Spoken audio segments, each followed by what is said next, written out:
সূরা ইয়াসিনের ৫০ নম্বর আয়াত। এটি হচ্ছে এই তৃতীয় প্যাসেজের শেষ আয়াত, যেখানে আল্লাহ সুবহানাহু ওয়া তাআলা বলেছেন, আউযু বিল্লাহি মিনাশ শাইতানির রাজিম, ফালা ইয়াস্তাতিউনা তাওসিয়াতান ওয়ালা ইলা আহলিহিম ইয়ারজিউন। তখন তারা ওসিয়ত করতেও সক্ষম হবে না এবং তাদের পরিবার পরিজনের কাছেও ফিরে যেতে পারবে না। এমন একটা পরিস্থিতির কথা বলা হচ্ছে যখন কিয়ামতের দিবস সংঘটিত হবে। সেই সময়টা হবে এমন যে সেটা হঠাৎ করে তাদের উপরে চলে আসবে এবং এই সময়ে তারা তাদের শেষ যে ইচ্ছা, সেই ইচ্ছা প্রকাশ করার সুযোগও পাবে না। এখানে বলা হচ্ছে যে তাদের সেই সুযোগ প্রকাশ করা বা তাওসিয়া বা তাদের ওসিয়া বা শেষ ইচ্ছা প্রকাশ করার মতো সামর্থ্য তাদের থাকবে না। তাওসিয়া শব্দটা এসেছে ওয়াসিয়া শব্দ থেকে, যে শব্দের অর্থ হচ্ছে একটা উইল তৈরি করা, অথবা মানুষের যে শেষ ইচ্ছা, মানুষ মৃত্যুর মুহূর্তে শেষ যে ইনস্ট্রাকশন বা নির্দেশনা দিয়ে থাকে, সেটাকেই ওয়াসিয়া বলা হয়ে থাকে। আমরা সাধারণত শুনে থাকি যে মৃত্যুর সময় উপস্থিত হয়েছে বা তার মৃত্যুর সন্নিকটে বুঝে সে তার আপনজনদের কাছে ওয়াসিয়া করে থাকে এবং সেখান থেকেই এই তাওসিয়া শব্দটা এসেছে। সো লাস্ট টেস্টামেন্ট, শেষ যেই কথাগুলো, শেষ যে ইচ্ছাগুলো, সেই কথাগুলো হচ্ছে ওয়াসিয়া বলা হয়ে থাকে। যে মৃত্যুর পূর্বে লাস্ট শব্দগুলো, লাস্ট ইচ্ছা, অথবা মৃত্যু পথযাত্রীর শেষ ইচ্ছা বলতে যা বোঝানো হয় তাই হচ্ছে তাওসিয়া। সো এই এরকম একটা পরিস্থিতি হবে যখন সেখানে তারা তাদের যে শেষ ইচ্ছা প্রকাশ করার সামর্থ্য পর্যন্ত তাদের থাকবে না। সো তারা সেই সুযোগও সেখানে পাবে না। আমরা সূরা আল আসরে এই শব্দটার সাথে পরিচিত হয়েছি, যেখানে আমরা দেখেছি আল্লাহ সুবহানাহু ওয়া তাআলা সময়ের শপথ করে বলেছেন যে ৪টা জিনিস হচ্ছে মানুষকে ক্ষতির হাত থেকে বাঁচাবে, যেই ক্ষতি থেকে বাঁচার আর কোনো উপায় নেই। একটি হচ্ছে ঈমান আনা, আরেকটি হচ্ছে নেক আমল করা, আরেকটি হচ্ছে একজন আরেকজনকে ভালো কথার উপদেশ দেওয়া। এবং সেখানে আমরা এই ওয়াসিয়া শব্দটা দেখেছি, যেখানে বলা হচ্ছে যে একজন আরেকজনকে মৃত্যুর সময়ে মানুষ যখন কোনো ইচ্ছা প্রকাশ করে সেটা অবশ্যই ভালো ইচ্ছা হয়ে থাকে এবং সেই সময়ে খুব আন্তরিকতার সাথে সেই ইচ্ছাটা প্রকাশ করা হয়ে থাকে এবং সেই আন্তরিকতার সাথে মানুষকে যখন ডাকা হয় তখনই সেটা ওয়াসিয়ার পর্যায়ে পড়ে এবং শেষ যে শর্তটা বলা হয়েছে সেটা হচ্ছে একজন আরেকজনকে সবরের উপদেশ দেয়। তো সেখানেও আমরা দেখি যে এই আন্তরিক ইচ্ছা প্রকাশ করা মাধ্যমে, একজন আরেকজনের ভালো চাওয়ার মাধ্যমে হচ্ছে আমরা নিজেদেরকে সমূহ ধ্বংস থেকে রক্ষা করতে পারি। আল্লাহ সুবহানাহু ওয়া তাআলা এখানে বলছেন যে যখন কিয়ামতের দিবস সংঘটিত হবে তখন এই ধরনের ইচ্ছা প্রকাশ করার সুযোগও তার থাকবে না। সো এই কথাটা দিয়ে যে লাত ইয়াস্তাতিউনা তাওসিয়া, যে তাদের সেই অসিয়া প্রকাশ করার ক্ষমতাও থাকবে না, সেটা দিয়ে আল্লাহ সুবহানাহু ওয়া তাআলা কি বুঝিয়েছেন এই ব্যাপারে তাফসীরকারগণ ২ টা অভিমত দিয়েছেন। একটা হচ্ছে যে তারা এই লাস্ট যে উইশ, তারা শেষ যে ইচ্ছা, সেই ইচ্ছা প্রকাশ করার ব্যাপারে ব্যর্থ হবে। যে তাদের জীবনটা হচ্ছে এমন আনফুলফিলড, যে একটা ব্যর্থ জীবন তারা যাপন করছে এখন, যে তারা সত্যকে জানার পরেও সেটাকে রিফিউজ করেছে, সেটাকে রিজেক্ট করেছে এবং সেটার উপরে তারা বিশ্বাস করে নাই। কারণ তারা এ ধরনের জীবনই চেয়েছিল, তারা তাদের জীবনকে পরিবর্তন করতে চায় নাই তাদের সামনে সত্যকে উপস্থিত করার পরেও। এবং এরকম একটা জীবন যেটা তারা নিজেরা চেয়েছে, সেই জীবনে তাদের শেষ পরিণতি কি হলো? শেষ পরিণতি হলো যে তারা তাদের শেষ ইচ্ছা, তাদের যে আকাঙ্ক্ষা, সেটা প্রকাশ করার সুযোগও তাদের থাকবে না, বা সেটা প্রকাশ করার মতো সামর্থ্য তাদের থাকবে না। এটা হচ্ছে একটা অর্থ। সেকেন্ড যে জিনিসটা এখানে বলা হয়েছে যে একজন দোষী ব্যক্তি যার মৃত্যুদণ্ড দেওয়া হয়েছে, সে হয়তোবা খুব জঘন্য কোনো কাজ করেছে, সে হয়তোবা কাউকে হত্যা করেছে, খুন করেছে, তাকেও হচ্ছে শেষ ইচ্ছা প্রকাশ করার একটা সুযোগ দেওয়া হয়ে থাকে। সে মৃত্যুর আগে কোনো কিছু চাইতে পারে, কোনো কিছু বলার সুযোগ তাকে দেওয়া হয়ে থাকে, সেটা যাই হোক না কেন।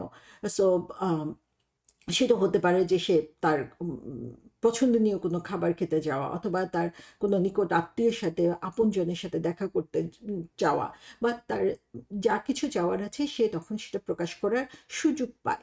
কিন্তু এই লোকদের অবস্থা হবে এমন যে তারা সেই সুযোগটাও পাবে না। তাদেরকে সেই অনুমতি দেওয়া হবে না যে তারা তাদের শেষ ইচ্ছা প্রকাশ করতে পারবে, অথবা তারা তাদের প্রিয়জনদের কাছে ওয়ালা ইলা আহলিহিম ইয়ারজিউন, যে তারা তাদের প্রিয়জনদের কাছে ফিরে যাওয়ারও কোনো সুযোগ পাবে না। সো এটাই হচ্ছে তাদের ফলাফল, যেটা তাদেরকে এই পুরা জীবনটা পরিচালিত করেছে, যে এই পুরা জীবনটা তারা নিজেদের ইচ্ছা মতো এমনভাবে পরিচালিত করেছে যে তাদেরকে সঠিক পথ নির্দেশনা দেওয়ার পরও সেটাকে তারা রিজেক্ট করেছে, সেটাকে তারা গ্রহণ করে নাই, এবং সে কারণেই তাদের শেষ মুহূর্তে এসেও সে লাস্ট উইশ প্রকাশ করার মতো অপরচুনিটি আল্লাহ সুবহানাহু ওয়া তাআলা তাদেরকে দিবেন না।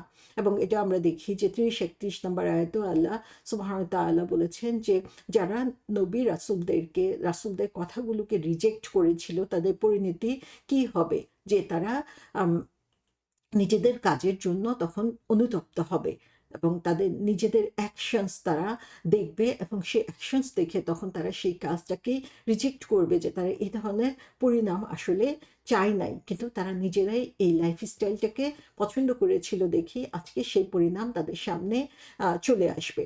এবং তারা কোনো শেষ ইচ্ছা প্রকাশ করতে পারবে না। তাদের যে সম্পদ রয়েছে, অর্থ রয়েছে, যেই পরিবার পরিজন অথবা আত্মীয় স্বজনের জন্য সারা জীবন তারা ভুল পথটাকে বেছে নিয়েছিল, সেই পথ তাদের তখন কোনো কাজেই লাগবে না, এবং তাদের কাছে তারা ফিরেও যেতে পারবে না। সো যে মানুষদের কথা এখানে বলা হয়েছে যে তারা হচ্ছে কিয়ামতের ময়দানে দাঁড়িয়ে থাকবে, তাদের কাছে এমনভাবে সে কিয়ামতে যাওয়ার আগে তাদের কাছে এমনভাবে সে মৃত্যুটা চলে আসবে যে তারা সেখান থেকে আসলে হঠাৎ করে তাদের উপর মৃত্যুটা চলে আসবে, তারা বুঝতেও পারবে না যে শেষ সময় চলে এসেছে, এবং সেই সময়ে তারা যে তাদের শেষ করণীয় কাজগুলো বা শেষ ইচ্ছাগুলো প্রকাশ করার সুযোগ সেটাও তারা সেদিন পাবে না। এ ব্যাপারে আমরা দেখি যে রাসূল সাল্লাল্লাহু আলাইহি ওয়াসাল্লাম বিভিন্ন ধরনের হাদিস আমাদের সামনে উল্লেখ করেছেন, যেখানে বলা হয়েছে যে ইবনে কাসির লিখেছেন যে এই যে সিংহায় ফুঁক দেওয়া হবে, সেই সিংহায় ফুঁক দেওয়ার পরে সিংহায় ফুঁক দেওয়া হবে ইসরাফিল আলাইহিসসালামের মাধ্যমে, এবং তখন সেটা মানুষের হৃদয়ে যে আঘাত করবে, এবং তারা সাথে সাথেই হচ্ছে তাদের জ্ঞান হারিয়ে ফেলবে, মৃত্যুর কোলে ঢলে পড়বে। সো এই সময়টা যখন আসবে, সিংহায় ফুঁক দেওয়ার সময়টা, সেই সময়ে মানুষরা বাজারে ব্যস্ত অবস্থার মধ্যে থাকবে, তারা তাদের কাজের মধ্যে ব্যস্ত থাকবে, অথবা তারা হয়তোবা কারোর সাথে তর্ক বিতর্ক করছিল, সেই মুহূর্তেই হচ্ছে সেই সিংহাতে ফুঁক দেওয়া হবে, এবং তারা নিজস্ব কাজ নিয়ে এত বেশি ব্যস্ত থাকে যে আশেপাশে তখন তাদের খেয়াল করার কোনো সময় থাকে না। আল্লাহ সুবহানাহু ওয়া তাআলা তখন ইসরাফিল আলাইহিস সালামকে সেই সিংহায় ফুঁক দিতে বলবেন, এবং সেই সিংহায় ফুঁক দেওয়ার সাথে সাথে সেই শব্দটা ছড়িয়ে যাবে চারিদিকে, এবং এটা হচ্ছে এমন ভয়ঙ্কর একটা শব্দ যে কেউই হচ্ছে সেই পৃথিবীর বুকে আর টিকে থাকতে পারবে না, এবং তারা হচ্ছে মাটিতে পড়ে যাবে মৃত অবস্থায়। এবং এই যে হঠাৎ করে এই ধ্বংসটা আসলো, সেই ধ্বংসটা আসার আগে আর কোনো ওয়ার্নিং দেওয়া হবে না। সেই ধ্বংসটা আসার আগে তারা তাদের আত্মীয় স্বজনের কাছে, পরিবার পরিজনের কাছে ফিরে যাওয়ার সুযোগ পাবে না, এবং তারা তাদের সম্পদের কোনো ব্যবস্থা করে যাওয়ারও সুযোগ পাবে না।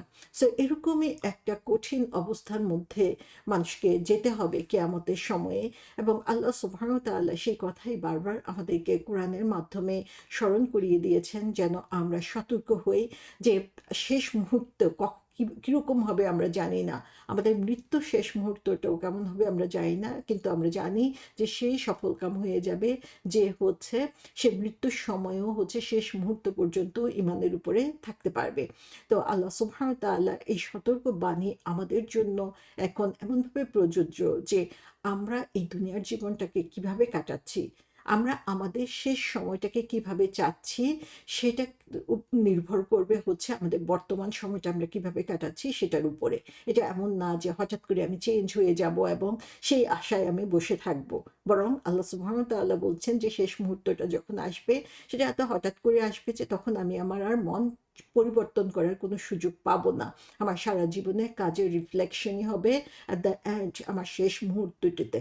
আল্লাহ সুবহানাহু ওয়া তাআলা আমাদের সবাইকে আমাদের যে লাইফস্টাইল, এমন একটা লাইফস্টাইল পছন্দ করার সুযোগ দিন, যেটা আমাদেরকে সফলতার দিকে নিয়ে যাবে। যে পুরো সময়টাতেই আমরা মৃত্যুর কথা এমনভাবে স্মরণ করব যে প্রতিটা দিন, প্রতিটা মুহূর্তেই আমি নিজেকে যেন আল্লাহর সামনে হাজির করার জন্য প্রস্তুত থাকতে পারি, এবং সেই এমন কোনো কঠিন সময়ের মুখোমুখি আমাকে যেন হতে না হয় যে সেই সময়টা এত কঠিন হবে, এত দ্রুত চলে আসবে যে ওয়াসিয়া করার মতো কোনো সুযোগও থাকবে না।